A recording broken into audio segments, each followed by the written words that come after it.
اعوذ باللہ من الشیطان الرجیم بسم اللہ الرحمن الرحیم۔ اللہ تبارک و تعالیٰ کے نام سے شروع جو بڑا مہربان اور نہایت رحم کرنے والا ہے۔ اللہ تبارک و تعالیٰ قرآن پاک میں ارشاد فرماتا ہے، اے ایمان والو اسلام میں پورے پورے داخل ہو جاؤ اور شیطان کے رستے پر نہ چلو، بے شک وہ تمہارا کھلا دشمن ہے۔ پیارا دوستو، جب اللہ تبارک و تعالیٰ نے اس پورا اسرار کائنات کو تخلیق فرمایا تو اللہ تبارک و تعالیٰ نے انسانوں کو پیدا کرنے سے پہلے کون کون سی مخلوقات کو پیدا کیا؟ اس روئے زمین پر انسانوں سے پہلے کون کون سی مخلوقات رہا کرتے تھی؟ اور انسانوں کے ازلی دشمن شیطان کو کیسے پیدا کیا گیا؟ اس بدبخت کے ماں باپ کون تھے؟ اور اس روئے زمین پر سب سے پہلے شیطانوں اور فرشتوں کے درمیان جنگ کس وجہ سے ہوئی؟ اور شیطان عزازیل سے ابلیس کیسے بنا؟ پیارے دوستو، ان تمام تر سوالات کے جوابات قرآن و حدیث کی روشنی میں آج کی اس ویڈیو میں ہم آپ کو بتائیں گے، اور ساتھ ہی شیطان مردود کی خوفناک تاریخ کے بارے میں بھی آپ کو بتائیں گے۔ لہٰذا آپ سے گزارش ہے کہ ہماری اس ویڈیو کو اینڈ تک ضرور دیکھیے گا۔ پیارے دوستو، حضرت آدم علیہ السلام کی تخلیق سے پہلے اللہ تبارک و تعالیٰ نے صرف دو مخلوقات کو پیدا کیا، ایک ناری اور دوسرا نوری۔ نوری مخلوق فرشتوں کو کہا جاتا ہے، جن کو اللہ تبارک و تعالیٰ نے نور سے تخلیق فرمایا۔ اس نوری مخلوق کی نسل نہیں بڑھتی کیونکہ اللہ تبارک و تعالیٰ نے اس نوری مخلوق کے جوڑے نہیں پیدا کیے، جس وجہ سے فرشتوں کی اولاد پیدا نہیں ہوتی۔ اور دوسری ناری مخلوق جن کو آگ سے پیدا کیا گیا وہ جنات تھے۔ روایات میں آتا ہے کہ جنات میں سب سے پہلے سمہون جن کو پیدا کیا گیا۔ اللہ تبارک و تعالیٰ نے سمہون جن کو پیدا کر کے زمین پر بھیجا اور اس کے لیے ایک جن لڑکی کو بھی پیدا فرما دیا۔ اس طرح اس جن نے اس لڑکی سے شادی کر لی، جس سے ان کی نسل خوب بڑھی اور یہ جنات اتنے زیادہ ہو گئے کہ پوری روئے زمین پر پھیل گئے۔ شروع میں یہ جنات فرشتوں کی طرح ہر وقت اللہ تبارک و تعالیٰ کی عبادت میں مشغول رہا کرتے تھے، اور بعد میں کچھ جنات نے اللہ تبارک و تعالیٰ کی نافرمانیاں کرنا شروع کر دی اور اللہ تبارک و تعالیٰ کے حکم کو ماننے سے انکار کر دیا، جس کی وجہ سے یہ ناری مخلوق اللہ تبارک و تعالیٰ کی نافرمان مخلوق بن گئی۔ جنات میں سے ایک نامی گرامی جن جس کا نام چلیپا تھا اور اس کی بیوی کا نام تبلیس تھا، یہ دونوں بہت ہی قد آور اور بہادر تھے۔ کہا جاتا ہے کہ چلیپا جن کی شکل و صورت ببر شیر کی طرح تھی اور تبلیس عورت جس کی شکل بھیڑیے سے ملتی جلتی تھی۔ چلیپا جنات کا سردار تھا، اس کے نام سے بڑے بڑے جنات خوف کھاتے تھے۔ چنانچہ چلیپا اور تبلیس عورت کے ملاپ سے ایک بچہ پیدا ہوا جس کا نام انہوں نے عزازیل رکھا۔ ان جنات میں سے پیدا ہونے والا یہ بچہ اپنے والدین کی طرح بہادر اور دراز قد تھا۔ روایات میں آتا ہے کہ حضرت آدم علیہ السلام کی تخلیق سے 50,000 سال پہلے یا اس سے بھی زائد کا عرصہ زمین پر جنوں کا عروج تھا۔ اس روئے زمین پر ہر طرف جنات ہی جنات تھے۔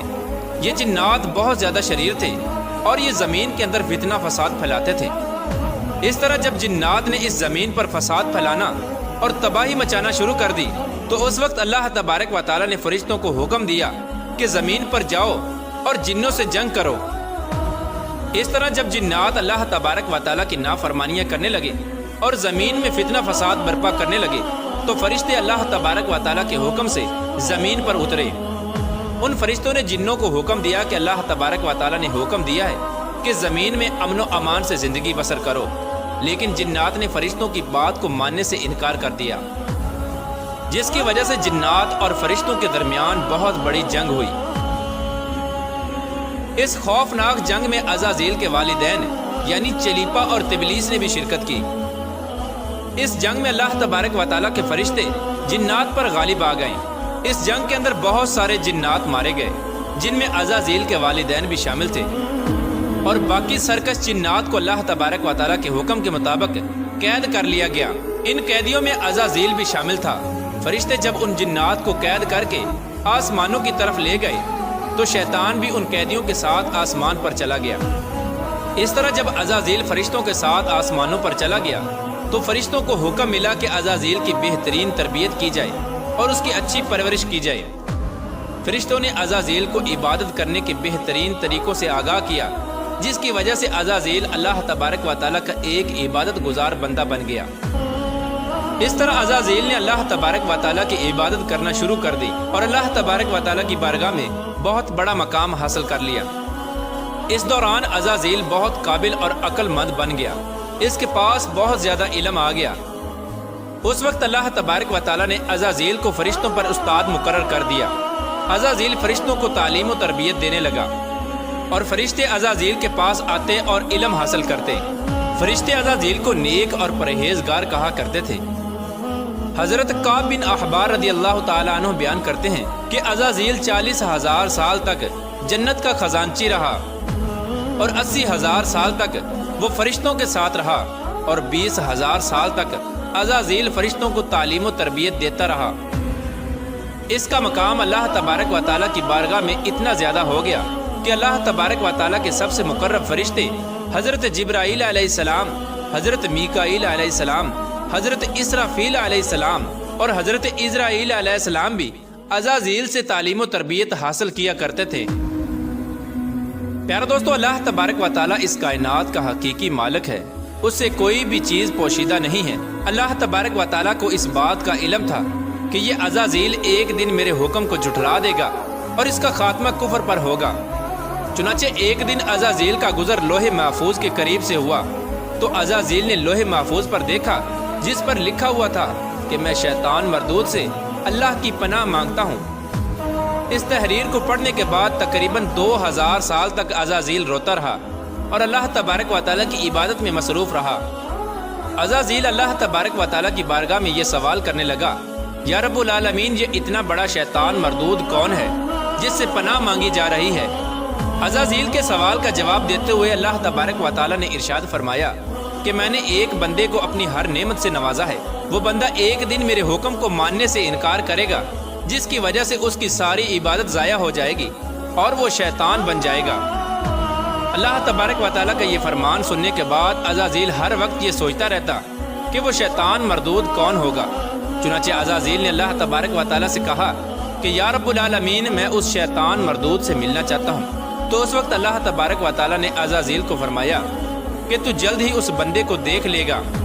اللہ تبارک و تعالیٰ کا یہ فرمان سننے کے بعد ایک بار پھر شیطان کئی ہزار سال تک اللہ تبارک و تعالیٰ کی عبادت میں مصروف رہا۔ پھر اس کے بعد اللہ تبارک و تعالیٰ نے فرشتوں میں یہ اعلان کیا کہ میں زمین پر اپنا خلیفہ مقرر کرنے والا ہوں۔